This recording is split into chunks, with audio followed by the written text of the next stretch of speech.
Karakter ni Max Collins bilang Audrey sa GMA Prime series na The Master Cutter, ating kilalanin sa report.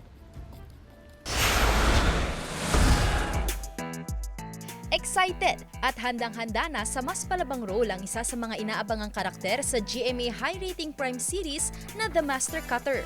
Ang role ng kapuso actress na si Max Collins bilang Audrey.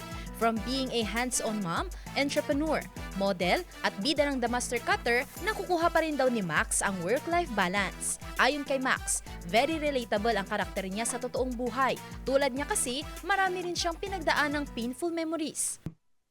Marami siyang pinaghuhugutan, 'di ba? And knowing that she's always hopeful and she's very forgiving. May process talaga 'yan. It takes time. And eventually, you're able to move on. Habang palalim ang kwento, out na ang role niyang si Elaine. Matapos niyang magising sa comatose at nagbabalik mula sa Amerika, makikilala na si Audrey. It's hard to know kung ano yung magiging trajectory ng character. Saan ba siya pupunta? Magsaside ba siya dun sa good? Finally ba, makikilala ba ni Audrey ang kanyang anak? Magiging sila ba ni Atoy in the end? We don't know. Hindi rin daw naging mahirap para kay Max ang makatrabaho ang leading man nitong si Dingdong Dantes na gumaganap bilang si Atoy.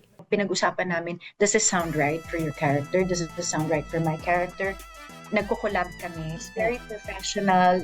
Yung hangang-hanga ko kay Dingdong kasi ang dami niyang ginagawa. Hindi siya nagpapahinga. Sa unti-unting pagbubunyag ng ilang kaganapan sa The Master Cutter, marami pa raw dapat abangan ng mga taga-subaybay sa action-packed series na mapapanood tuwing alas 8 ng gabi sa GMA Prime. Sandy Salvacio, One North, Central Luzon.